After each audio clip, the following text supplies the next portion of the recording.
നമ്മുടെ തേങ്ങാച്ചോറ് എങ്ങനെ ഉണ്ടാക്കുന്നതെന്ന് നോക്കിയാലോ. അപ്പോൾ ഞാനിവിടെ ഒരു പാത്രം വെച്ചിട്ടുണ്ട്. നിങ്ങൾക്ക് ഇത് വേണമെങ്കിൽ കുക്കറിലും ചെയ്യാം കേട്ടോ. ഇപ്പം നമ്മുടെ പാത്രം ചൂടായിട്ടുണ്ട്. ഇതിലേക്ക് നമുക്ക് വെളിച്ചെണ്ണ ഒഴിച്ചു കൊടുക്കാം. വെളിച്ചെണ്ണയിൽ തന്നെ ചെയ്യണമെന്നാണ് കൂടുതൽ ടേസ്റ്റ്. ഒരു 2 ടേബിൾ സ്പൂൺ ഒഴിച്ചിട്ടുണ്ട് കേട്ടോ. ഇതിലേക്ക് ഒരു 2 ടീസ്പൂൺ നെയ്യും കൂടെ ഞാൻ ചേർത്ത് കൊടുക്കുവാണ്, ഒരു ഫ്ലേവറിന് വേണ്ടി മാത്രം. നെയ്യ് ഇഷ്ടമല്ലെങ്കിൽ ചേർക്കണമെന്ന് ഒരു നിർബന്ധമില്ല കേട്ടോ.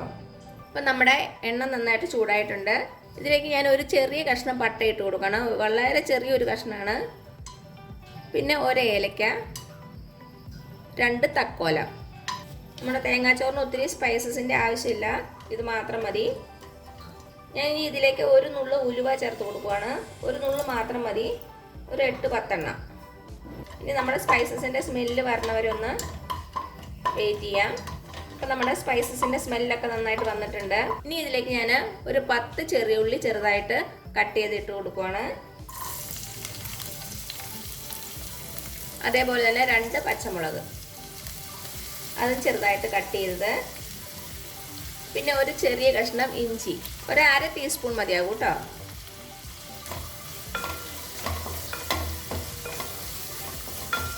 ഇനി ഇത് നന്നായിട്ടൊന്ന് വഴറ്റി കൊടുക്കാം. ഇതിൽ ചെറുതായിട്ട് ഗോൾഡൻ കളർ ആവുന്നവരെ ഒന്ന് വഴറ്റി കൊടുക്കാം. നല്ലൊരു സ്മെല്ല് വരണം നമ്മുടെ ഉള്ളി വഴറ്റുന്നതിൻ്റെ. ഒരു ബ്രൗൺ കളറൊന്നും ആകണ്ട, ചെറുതായിട്ടൊരു ഗോൾഡൻ കളർ ആയാൽ മതി.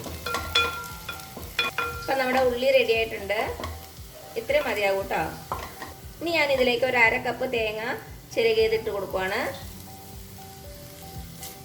ഇനി ഇതിലേക്ക് ഒരു 1/2 ടീസ്പൂൺ മഞ്ഞൾപ്പൊടി ചേർത്ത് കൊടുക്കുവാണ്, ഒരു കളർ കിട്ടാൻ വേണ്ടിയിട്ട് മാത്രം. പിന്നെ കുറച്ച് ഉപ്പ്. ഇതെല്ലാം കൂടി ഒരു 2 മിനിറ്റ് നമുക്ക് വഴറ്റി കൊടുക്കാം.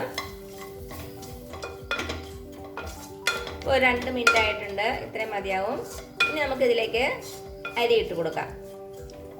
ഞാനിവിടെ എടുത്തേക്കുന്നത് കൈമ റൈസാണ്, 1.5 കപ്പ് കൈമ റൈസ്.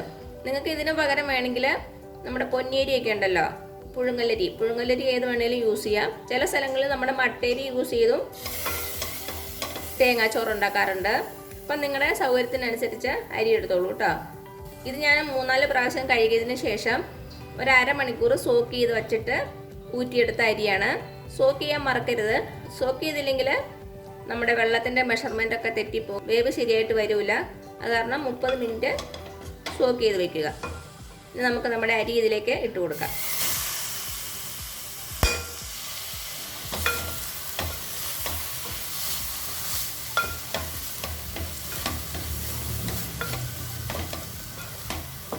ഇപ്പം ഞാൻ തീ മീഡിയം ഫ്ലെയിമിലാണ് വെച്ചേക്കുന്നത്.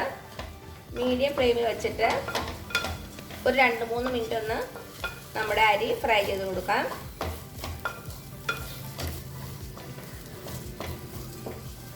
നമ്മുടെ അരിയുടെ കളർ ചെറുതായിട്ടൊന്ന് ചേഞ്ച് ആകണം. നമ്മൾ ചേർത്തിരിക്കുന്ന തേങ്ങയും മസാലയും എല്ലാം കൂടി ഇതിൽ നന്നായിട്ടൊന്ന് കോട്ടായിട്ട് വരണം.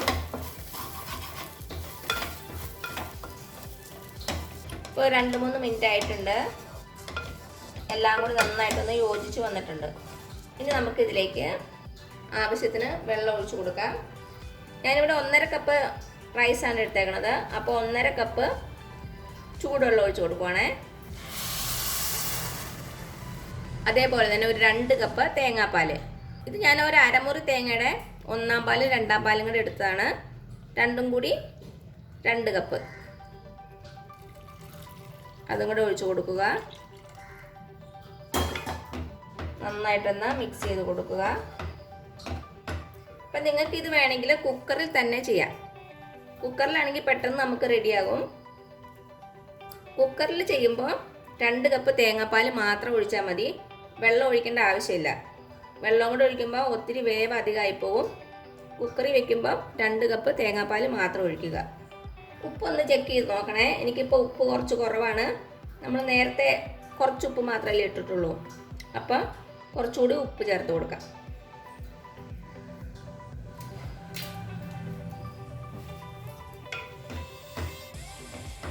ഇപ്പോൾ ഉപ്പൊക്കെ കറക്റ്റ് ആയിട്ടുണ്ട്. ഇനി തീ ഒരു മീഡിയം ഫ്ലെയിമിൽ വെച്ച് നമ്മുടെ റൈസ് ഒന്ന് വേവിച്ചെടുക്കാം. നമ്മൾ ഒഴിച്ച തേങ്ങാപ്പാലും വെള്ളവും എല്ലാം കൂടെ നന്നായിട്ട് വറ്റണം. അപ്പോൾ അതുവരെ നമുക്കൊന്ന് അടച്ചു വെച്ച് കൊടുക്കാം. അപ്പോൾ ഞാൻ അടച്ചു വെച്ച് കൊടുക്കുവാണേ. തീ ഒരു മീഡിയം ഫ്ലെയിമിൽ വെച്ചാൽ മതി. ഇടയ്ക്കൊന്ന് ചെക്ക് ചെയ്ത് നോക്കണം കേട്ടോ. അപ്പോൾ ഇതിവിടെ ഇരുന്ന് വേവട്ടെ, അതുവരെ നമുക്ക് വെയിറ്റ് ചെയ്യാം. ഇപ്പം നിങ്ങൾ കുക്കറിലാണ് ചെയ്യണമെങ്കിൽ 2 കപ്പ് തേങ്ങാപ്പാൽ ഒഴിച്ചതിന് ശേഷം ഒരു വിസിൽ വന്നാൽ മതി. അത് കഴിഞ്ഞ് ഒരു 10-15 മിനിറ്റ് കഴിഞ്ഞിട്ട് തനിയെ അതിൻ്റെ ആവിയൊക്കെ പോയതിന് ശേഷം തുറന്നു നോക്കുക. അപ്പം നമ്മുടെ റൈസ് നന്നായിട്ട് വെന്തിട്ടുണ്ടാവും. അപ്പം നമുക്കൊന്ന് തുറന്നു നോക്കാം. നമ്മുടെ വെള്ളമൊക്കെ ഒന്ന് ചെറുതായിട്ട് വറ്റി വരുന്നുണ്ട്.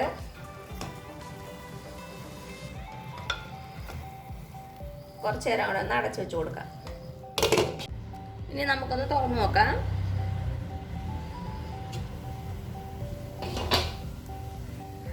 ഇപ്പം നമ്മുടെ വെള്ളമൊക്കെ വറ്റിയിട്ടുണ്ട്.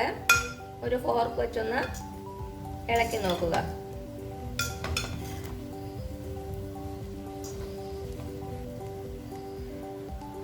അരിയൊക്കെ വെന്തിട്ടുണ്ട്. ഇത്രയും മതിയാകും. ഞാൻ തീ ഓഫ് ചെയ്തു. ഇപ്പം നമ്മുടെ റൈസ് കുറച്ച് കുഴഞ്ഞല്ലേ ഇരിക്കണത്, അത് കണ്ട് ടെൻഷൻ ആകണ്ട. നമുക്കൊരു 10-15 മിനിറ്റ് കൂടി ഒന്ന് അടച്ചു വെച്ച് കൊടുക്കാം. വേറെ അടുപ്പിലേക്ക് മാറ്റാം കേട്ടോ. ഈ അടുപ്പിൽ തന്നെ വെച്ചിരിക്കണ്ട. 10-15 മിനിറ്റിന് ശേഷം നമ്മുടെ റൈസ് നല്ല റെഡി ആയിട്ടുണ്ടാവും. അപ്പോൾ ഞാനിത് വേറൊരു അടുപ്പിലേക്ക് മാറ്റുവാണേ. അപ്പം നമ്മുടെ തേങ്ങാച്ചോറ് ഒന്ന് ഗാർണിഷ് ചെയ്യാൻ വേണ്ടി ഞാൻ കുറച്ച് തേങ്ങാക്കൊത്തും കുറച്ച് സവോളയും കൂടെ ഒന്ന് ഫ്രൈ ചെയ്തിടുവാണ്. അതിനുവേണ്ടി ഞാനൊരു ചീനച്ചട്ടി വെച്ചിട്ടുണ്ട്. നമുക്കതിലേക്ക് കുറച്ച് വെളിച്ചെണ്ണ ഒഴിച്ചു കൊടുക്കാം. ഇത് നിർബന്ധമൊന്നുമില്ല കേട്ടോ, വേണമെങ്കിൽ മാത്രം ചെയ്താൽ മതി. അപ്പം ഞാനിത് വീഡിയോ എടുക്കുന്ന കാരണം മാത്രം ചെയ്യുന്നതാണേ. അപ്പം നമ്മുടെ എണ്ണ ചൂടായിട്ടുണ്ട്. ഇതിലേക്ക് കുറച്ച് തേങ്ങാക്കൊത്ത് ഇട്ട് കൊടുക്കാം. ഇതിൻ്റെ കളറൊന്ന് മാറുന്ന വരെ നമുക്കൊന്ന് ഫ്രൈ ചെയ്തെടുക്കാം. ചോറിൻ്റെ ഇടയിൽ ഇതൊക്കെ കടിക്കുമ്പോൾ കുറച്ചുകൂടി ഒരു ടേസ്റ്റ് ഉണ്ടാകും കേട്ടോ, അതിന് വേണ്ടി ചേർക്കുന്നതാണ്. ഇത് പെട്ടെന്ന് ആയിക്കോളും. ഹൈ ഫ്ലെയിമിൽ തന്നെയാണ് വെച്ചേക്കണത്. അപ്പം നമ്മുടെ തേങ്ങ റെഡി ആയിട്ടുണ്ട്. ഞാനൊരു പാത്രത്തിലേക്ക് മാറ്റുക കേട്ടോ. ഇനി ഇതിലേക്ക് നമുക്ക് നമ്മുടെ സവാള ഇട്ട് കൊടുക്കാം.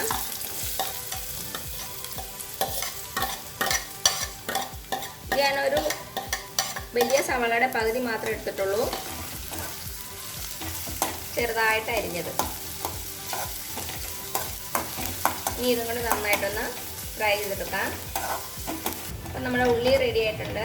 അത്രയും മതിയാവും. ഇനി നമ്മൾ വെളിയിലെടുത്ത് വയ്ക്കുമ്പോൾ കുറച്ചുകൂടി ഒന്ന് ഫ്രൈ ആയിക്കോളൂ കേട്ടോ. അപ്പോൾ ഇതും എണ്ണയിൽ നിന്ന് മാറ്റാം. അപ്പം എന്താ ഒരു 10-15 മിനിറ്റ് കഴിഞ്ഞിട്ടുണ്ട്. നമ്മുടെ ചോറൊക്കെ നല്ല റെഡി ആയിട്ടുണ്ട്. ആ കുഴഞ്ഞിരിക്കണമൊക്കെ മാറി.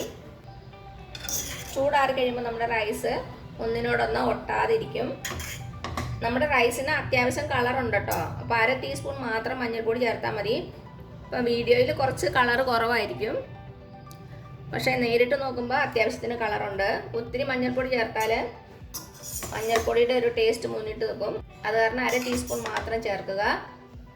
ഇനി ഇതിൻ്റെ മുകളിലേക്ക് നമ്മൾ നേരത്തെ ഫ്രൈ ചെയ്ത് വെച്ച സവോളയും തേങ്ങാക്കൊത്തും ഇട്ട് കൊടുക്കാം.